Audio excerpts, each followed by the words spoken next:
राधे राधे। जय जय श्री राधे कृष्णा। कैसे हैं आप सब लोग? आशा है कि सभी लोग अच्छे होंगे, स्वस्थ होंगे। भगवान से यही विनती है, यही प्रार्थना है कि हम सब लोग अच्छे से रहें जहाँ भी रहें अच्छे से रहें। जैसा कि आप मुझे देख रहे होंगे, अगर मुझे जो मेरे पुराने फॉलोअर्स होंगे, मेरे सब्सक्राइबर होंगे, मेरी फैमिली होगी, वो मुझे जान रही होगी कि मैं इस समय कहाँ पे हूँ। और हाँ, जानते भी हैं आप सब लोग। तो मैं इस समय अभी प्रयागराज में हूँ और जानते हैं प्रयागराज की गर्मी तो बहुत तगड़ी है फिर भी मैं अपना काम देख रही हूँ, करवा रही हूँ जो भी थोड़ा बहुत है। और बहुत सारों के कमेंट आ रहे हैं कि दीदी आप प्रयागराज में हो, कहाँ पे हो, सब पूछ रहे हैं। सोमेश्वरनाथ मंदिर उस दिन गई थी। और एक दिन जो शिवालिक पार्क नैनी में है, उसमें ज्योतिर्लिंग है, 12 ज्योतिर्लिंग है। वो अंदर हम नहीं गए थे क्योंकि समय नहीं था, तो अंदर नहीं गए थे। और जब समय हो उसमें टिकट लगती है, अगर हम टिकट लेते, अगर ऐसे होता तो थोड़ा बहुत जा भी सकते थे। हमने सोचा कि अगर टिकट लेनी है तो फिर पूरा घूमना चाहिए, हमको अच्छे से घूमना चाहिए। वो चीज़ हमारे समय नहीं था, रात हो गई थी। तो वो जो मेरे साथ दीदी गई थी तो उनने बोला कि आप अभी मत जाइए क्योंकि हमें फिर 9 बज जाएगा, रात को 10 बज जाएगा। इसकी वजह से हम अंदर नहीं गए थे। तो हम फिर से बाहर बाहर का थोड़ा सा देख के चले आए थे। तो अभी किसी दिन अंदर के लिए जाएंगे अगर समय मिलेगा। क्योंकि अभी तो इस समय धूप बहुत हो रही है, शाम को ही निकलना ठीक है। और गर्मी बढ़ रही डेली फिर ये भी सोचा मैंने कि जब हम बच्चे सहित आएंगे तभी जाएंगे बच्चों को लेकर के। तो बाहर बाहर तो देख आए थे। और काफ़ी लोगों ने बोला था कि आप लोग दीदी बताओ लोकेशन अपना कहाँ पे हो, हम मिलने आएंगे। तो वही चीज़ है कि मैं भी क्या बताऊँ सब आधा अधूरा काम है, तो मुझे बताना भी ठीक नहीं लग रहा। और बताऊंगी, ज़रूर बताऊंगी, ठीक है। अभी जो काम वाले थे भैया वो बुला रहे थे मुझे, तो उनसे थोड़ा बात किया मैंने। और थोड़ा बहुत काम चालू है, गर्मी भी है। गर्मी की वजह से हम अपना धीरे धीरे काम के लिए बोले हैं कि भाई अपना देखते हुए, ध्यान रखते हुए सभी लोग काम करिएगा। और काम तो करना ही है ना। काम तो नहीं रुकता किसी का, लेकिन यही है कि थोड़ा सा अपने को देखते हुए काम करें, ज़्यादा सही है, बेटर है। और सोमेश्वरनाथ मंदिर उस दिन गई थी तो मेरे ये वो दीदी थी, उनको मोबाइल दिया। मैंने कहा दीदी प्लीज़ मेरा थोड़ा सा एक वीडियो तो रेडी कर दीजिए। तो उनने बोला कि यहाँ बना नहीं, थोड़ा सा कम बना उनसे। आप लोग देखा भजन गा रहे थे, वो दीदी थी हमारे साथ, आंटी जी। और एक्चुअली में उन्हीं के रूम पे हम रह रहे हैं। क्या है कि रेंट पे रह रहे हैं और वो मकान मालकिन है हमारी। तो एक उनकी फ्रेंड थी, तो वो फ्रेंड आई तो बोली कि आपके ये किराएदार हैं। तो उन्होंने कहा कि नहीं नहीं ये किराएदार नहीं है, इनका इतना घर बन रहा है यहाँ पे बगल में। और ये भैया यहाँ की मालकिन होंगी अभी। और हम मतलब सब दोस्त हैं, फ्रेंड हैं। और दीदी ने कहा अच्छा लगा मुझे, वो सब ऐसे बोली। बहुत अच्छा, मत बहुत अच्छा नेचर है जो जिसके घर में मैं रह रही हूँ। अपनी बहन मानती हैं वो मुझे, सब अच्छे से रह रहा है सब कुछ। और मेरी मम्मी कहती कि मेरी बिटिया इतनी मतलब सच ठीक, जब ये माँ के नज़रों में देखो बच्चा कैसा भी हो वो उनको अच्छा ही दिखेगा, किस तरह भी हो। तो बोलती मेरी बिटिया को देख लो, भाइयों से मेरे बोलती है कि देखो जहाँ भी जाती है वो अपना छाप बना लेती है। वो अच्छा, उसका इतना अच्छा नेचर है कि जैसे भी मतलब कोई भी बात करता है तो वो एक बार सोचता है कि देखिए मतलब समझता है, ये उनकी नज़रों में मैं अच्छी दिख रही हूँ उनको। तो भैया लोग भी मेरे सपोर्ट करते हैं कि हाँ अच्छी है, ठीक है समझती है। भाभीयों की भी बोलते हैं कि देख लो हमारी बहन को, कितना सब मतलब हर चीज़ में एक्सपर्ट है हमारी बहन, देख लो। मतलब गुरूर जैसे बात करते हैं वो लोग। तो भाभियाँ भी नाराज़ नहीं होती हैं, ऐसी ये नहीं कहती हैं कि हाँ तो आपकी बहन ऐसी है, आपकी बहन वैसी, ऐसी नहीं बोलती। वो बोलती हैं कि हाँ हमारी दीदी बहुत अच्छी है, ये मतलब वो भी बोलती है यही चीज़। तो मैंने कहा यार भैया इन लोगों के सामने मत बोला करो, नहीं तो कहीं ऐसा ना हो कि बोल दे कि नहीं हाँ आप देखा है आपकी बहन को ये ना बोल दे कहीं। तो वो भाभी लोग बोले नहीं नहीं दीदी आप जो हैं वही बोलेंगे हम, और भैया लोग जो बोलते हैं सही बोलते हैं। ठीक है, मैं अपने मुँह अपनी प्रशंसा नहीं कर रही हूँ, मैं अपने घर की बात बता रही हूँ आपको। और सभी ठीक है, बस यही मेरे दिनचर्या है। मैं आप आपके सामने अपना ब्लॉग रेडी कर रही हूँ कि आप लोगों को बताती जाऊँ आपकी मैं कहाँ पे हूँ और क्या चल रहा है। और एक चीज़ सबसे जो कठिन है वो मैं आपको बता नहीं पा रही हूँ, क्योंकि जो बताऊँगी तो मुझे रोना आ जाएगा और हँसती हूँ तो वो ये सोच लीजिए कि मैं कुछ छुपा रही हूँ आपसे, क्योंकि वो चीज़ बताने की मेरी हिम्मत नहीं है। मैं अभी इतना याद कर रही हूँ ना अपने बच्चों को, इतना याद कर रही हूँ ना कि वो आप सोच नहीं सकते हैं कि मैं रोज़ डेली मुझे इतनी याद आती है कि लगता है कि ज़माने बीत गए, मैं अपने बच्चों के साथ नहीं रह पाई।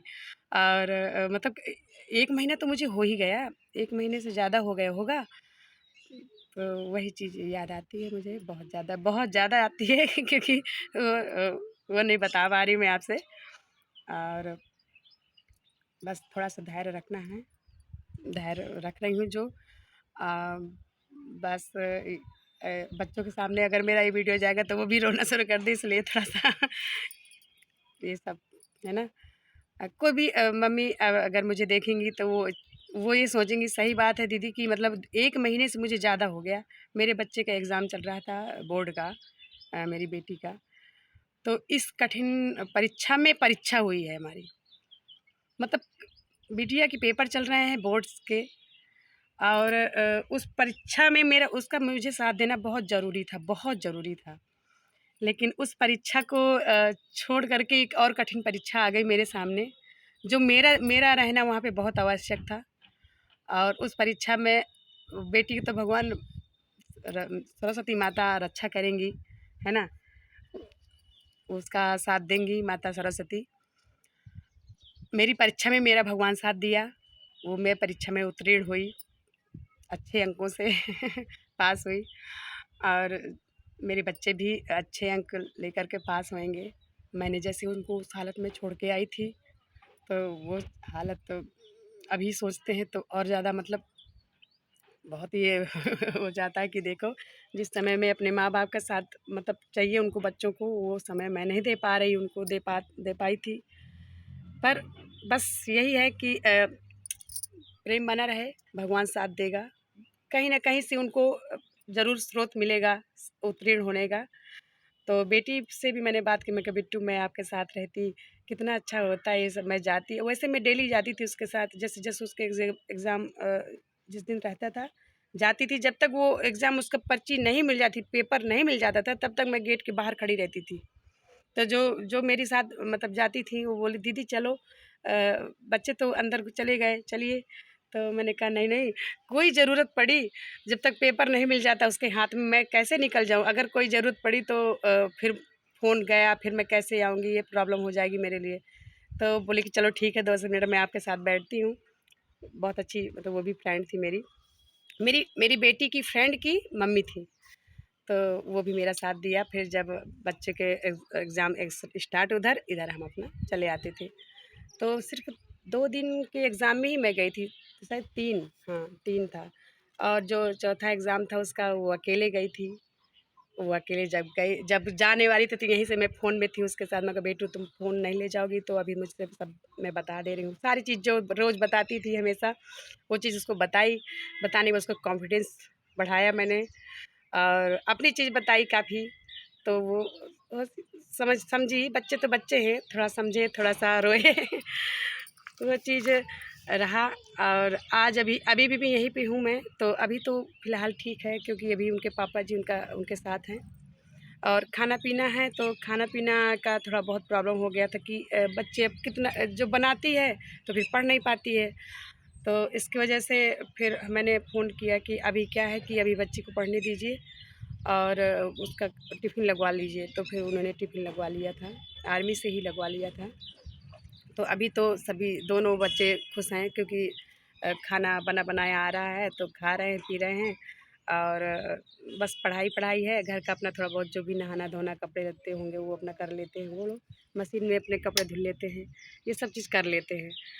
तो अभी तो इतना मैं अपने बच्चों को सक्षम बनाई थी कि वो भूखे नहीं लेटेंगे, कर लेते काम पूरा करके। लेकिन बस यही है कि पढ़ाई भी करें, स्कूल भी जाएँ, बहुत सारे ऐसे काम हो जाएँगे जो बच्चे अकेले नहीं सँभाल पाएँगे, है ना? तो इसकी वजह से मैंने बोल दिया था, तो अभी इस समय अच्छे हैं और वीडियो कॉलिंग करती हूँ तो और अच्छा लगता है। आधा-आधा घंटे, 1-1 घंटे, 2-2 घंटे तो वीडियो कॉलिंग में बात होती रहती है। फिर मैं बोलती हूँ रख दो एक तरफ, मैं तुम लोगों को देख लूँ। आप विश्वास नहीं करोगे, मैं फ़ोन रखा देती हूँ, वो लोग जो पढ़ते रहते हैं उनको मैं देखती रहती हूँ कि थोड़ी देर देख लेती हूँ, तसल्ली होती है मुझे। और ठीक है, संघर्ष ही जीवन है, ये मैं बार-बार कह रही हूँ। और साथ देने वाला किसी भी रूप में आएगा आपके सामने, भगवान भेजेगा। और क्योंकि मैं अपने आप से कह रही हूँ कि मैं किसी के सामने हाथ फैलाने की मुझे ज़रूरत नहीं है, मैं सिर्फ़ भगवान के सामने हाथ फैलाती हूँ, वो मेरा पूरा करते हैं। बस मुझे उन्हीं का साथ चाहिए जीवन भर, क्योंकि अगर वो साथ मेरे हैं तो कोई कुछ नहीं कर सकता। सभी लोग से यही विनती है कि आप लोग अपने प्रभु को ज़रूर दिन भर में आधा घंटा समय दें और उनसे विनती करें, उनसे क्षमा माँगें, जो गलती, जो भूल-चूक, जो जो भी हम इंसान हैं, बहुत चीज़ें होती हैं, तो उनसे सब कुछ कहें, अपना समझें। कोई अपना नहीं है, सिर्फ़ भगवान अपने हैं। और गलतियाँ सबसे होती हैं, सुधारता इंसान ही है, और सुधारने का तरीका, रास्ता भगवान दिखाता है और कोई नहीं। लेकिन जो मेरे साथ हुआ, मैं आपके सामने सब पेश कर रही हूँ, ऐसा कुछ नहीं है जो मेरे क्लोज़ है। और थोड़ा क्लोज़ था बच्चों का प्यार, तो वो भी आज आ गया। बाकी सब सही है। और को भी देखो, माँ होगी, वो बच्चों से 1 घंटे, 1.5 घंटे दूर होती है, तब भी वो प्यार जता देती है जा कर के कि मैं नहीं थी, बच्चे खाया कि नहीं खाया, नहाया कि नहीं नहाया, कैसे रहे, कहाँ गए थे, क्या कर रहे थे? काफ़ी क्वेश्चन करेगी अपने बच्चों से, पर मैं इतनी दूर हूँ, फिर भी मैं रात को पूरी उनकी जाँच पड़ताल करती हूँ कि क्या-क्या किया, क्या-क्या नहीं किया, कैसे-कैसे किया, कौन क्या किया दोनों लोगों में से। सब ठीक है, बस भगवान की कृपा है, ऐसी बरसती रहे कृपा।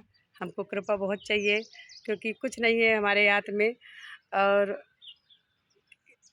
इंसान ही हैं, गलतियाँ तो होती हैं सबसे। बस सुधारने वाला ऊपर वाला है, वो रास्ता सही दिखाएगा, सुधरेंगे। जय श्री राधे कृष्णा, मिलते हैं नेक्स्ट ब्लॉग में। और एक बात और, मेरे ब्लॉग में जो भी गलतियाँ हैं उनको इग्नोर कर दीजिएगा, एक भी ध्यान नहीं दीजिएगा मेरे ब्लॉग की जो गलतियाँ हुई हों, और जो सही हों ज़रूर उसको अपनाइएगा और मुझे बताइएगा मैं कैसा ब्लॉग बनाती हूँ, मेरे से बनता है कि नहीं बनता है। आप लोग बहुत होशियार हो, बहुत समझदार हो, मेरे यूट्यूब फैमिली मेरी बहुत अच्छी है, बहुत ही अच्छी है, पूरा सपोर्ट करती है मेरा। इस बात के लिए आप सबको बार-बार धन्यवाद, बार-बार धन्यवाद। राधे राधे, मिलते हैं नेक्स्ट ब्लॉग में। जय श्री राधे कृष्णा।